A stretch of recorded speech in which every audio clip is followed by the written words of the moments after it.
Vale lembrar que assim, como a gente falou de Blavatsky, falou do Allan Kardec, né? E ambos também tiveram ali alguns erros em relação a parte racial. E outros, né? E outros não, sim, mas eu tô falando que a gente tá. A gente mencionou que são coisas da época ali que hoje não tem. E vale um parênteses. Não tem. Não necessariamente os indivíduos apenas. Porque a gente está falando de indivíduos que, tecnicamente, lidavam com espíritos. Sim. Então não é porque o racista morreu que ele deixou de ser racista. Então um espírito de alguém racista muitas vezes continua sendo racista. Porque é uma alma humana. Então muitas das vezes os defeitos de qualidade daquelas pessoas vai com ela pro plano astral. Então, é nesse ponto que eu questionava o Kardec. Porque se ele tinha contato com espíritos superiores, que tinha uma consciência expandida, por que naquele contexto temporal que, por exemplo, a escravidão era algo normal, não falou pra ele, pô, isso aí tá errado, cara, isso aí tá... Depois eu te conto. Tem um detalhe. Por quê, né? Se você for notar, essas almas em geral, elas são sublunares. Tempos esotéricos são almas sublunares. Exu, esses guias kardecistas, tem um planeta Terra aqui, né? A Lua tá aqui. Aqui é o astral, digamos assim. Essas almas residem nesse espaço. Os planos superiores, tradicionalmente, são superiores. Eles estão além. Eles estão além, digamos, da Lua, né? Então, muito dessas almas, por mais sábias que elas falem, que elas aparentem, etc., ainda assim são almas sublunares. Então muitas delas não têm acesso, embora possam parecer que tenham, às altas esferas espirituais. Muitas vezes eles falam com muita propriedade, mas são almas falando, não são deuses, não são anjos, não são seres superiores em termos planetários, são almas, pessoas que morreram, por mais eloquentes que sejam, são almas de mortos. Legal. Por isso que a gente não pode levar ao pé da letra e de forma absoluta, como verdade definitiva, as crenças deste ou daquele espírito, desta ou daquela linha, por mais elevada ou que pareça ser, mais bondosa, né, iluminada que pareça ser aquela linha. Porque cedo ou tarde a gente vai verificar que há erros ali. Da mesma forma que daqui, muito possivelmente, a 50 ou 100 anos, alguém vai vasculhar o nosso material, esses vídeos todos, YouTube, etc., e vai ver, gente, olha, todo mundo está concordando com esse absurdo. Isso aqui é uma coisa impensável, mas ninguém pensou, não tinha espírito, não tinha espiritualidade. A gente até perdoa, como o Digno estava colocando, até perdoa o Kardec, mas fica difícil de perdoar os espíritos. Né? O Kardec era um homem do seu tempo, vamos perdoar, vamos relevar. Mas e os espíritos que se diziam superiores? Né? Então, aí, essa é uma das... Eu praticamente não tenho explicação para isso. Mas o Frate deu aqui tentou salvar os espíritos. Não sei se dá para salvar, mas tentou salvar. Né? Mas essa é uma questão. A gente, muito possivelmente, contém e expressa conceitos, ideias e práticas que amanhã serão tidas também como absurdas. Então, tudo isso ocorre. Por isso que eu olho com muita tranquilidade e até perdão, né, para Kardec, para a doutrina kardecista, até porque eles conseguem compensar pelo bem que fazem, porque eles são especialistas, é uma das linhas espirituais de maior caridade que conheço, são especialistas em caridade, né, expressa e continuada, que se tem notícia. Agora, algumas outras foram mais graves. É o caso da Helena Blavatsky. Porque a Helena Blavatsky teve uma outra influência que reverberou de outras formas. Kardec só disse o seguinte, olha, lá principalmente nas revistas, nem nos livros exatamente, embora ele escape algumas coisas, porque era perguntas e respostas, era muito isso. Mas Kardec perguntava, e acerca dos africanos, como é que fica a evolução desses espíritos, ou dos negroides e etc, a linguagem da época. E aí se dizia o seguinte, olha, nós temos que ter muita caridade com os nossos irmãos inferiores, porque eles estão num processo evolutivo. Vê que até uma linguagem que tenta ser bondosa. Eles estão num processo evolutivo, eles são como animais que estão conosco no nosso cotidiano, nós temos que tratar bem. E um dia, quem sabe, né, eles vão evoluir, né, e vão se tornar pessoas evoluídas e etc. Então esse posicionamento fundamento. Já Blavatsky não.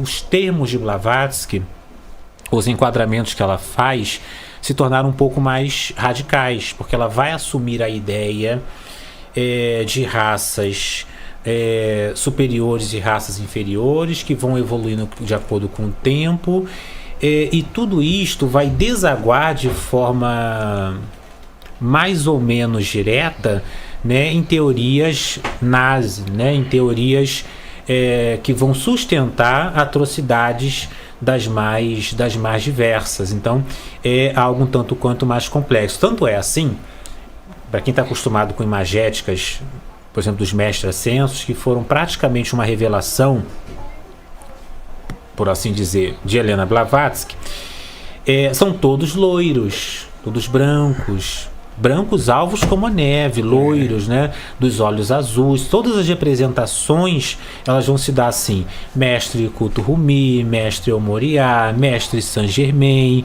né? Outros modernos, por exemplo, Jesus você vê mesmo. o próprio Jesus também vai ser representado assim, embora isso seja praticamente impossível, né? Não, isso já foi refutado já pra foi caralho. falado, exato. Ele era pardinho. Você vê Astacheran, que é uma coisa mais moderna. Também. Astacheran é um loiro que nem humano mais né? De fato, ele era Tipo humano. quem? Exato. Evoluiu tanto que... E aí criou-se um certo incômodo, porque as pessoas perguntam: mas gente, vocês não tem um moreninho, não tem um preto, não tem nada nenhum aí, mano.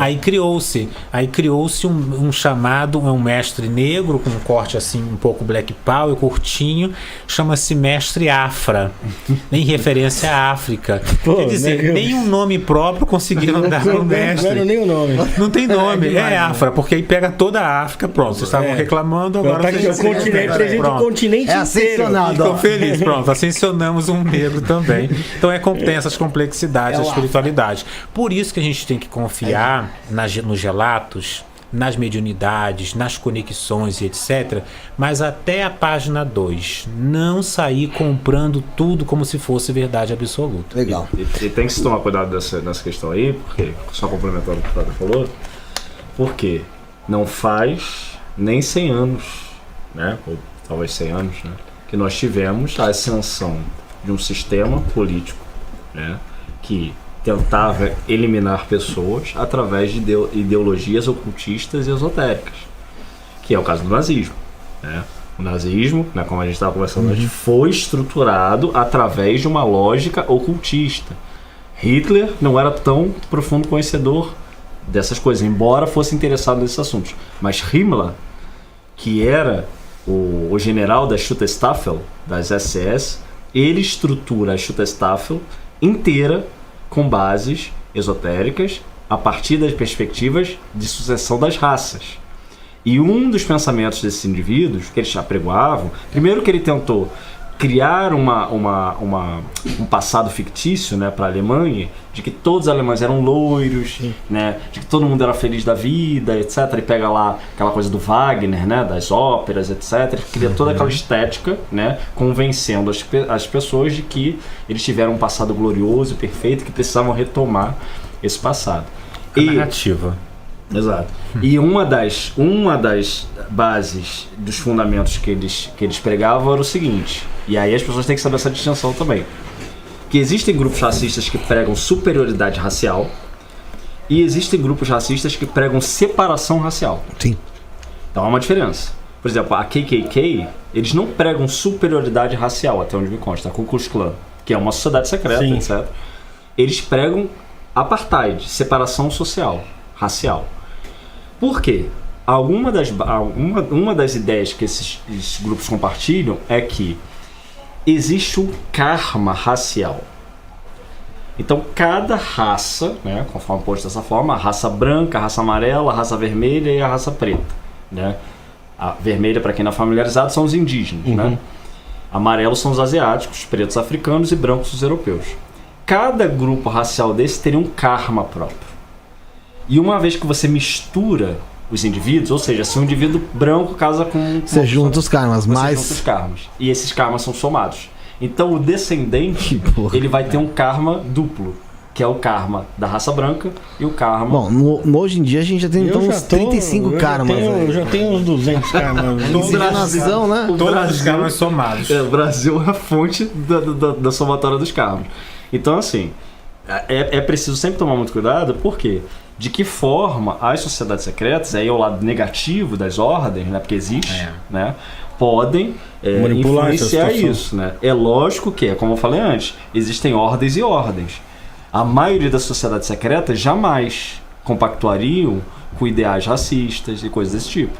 A maioria das ordens atuantes hoje no Brasil e no mundo, Sim. elas não apregoam esse tipo de coisa, elas não praticam esse tipo de coisa.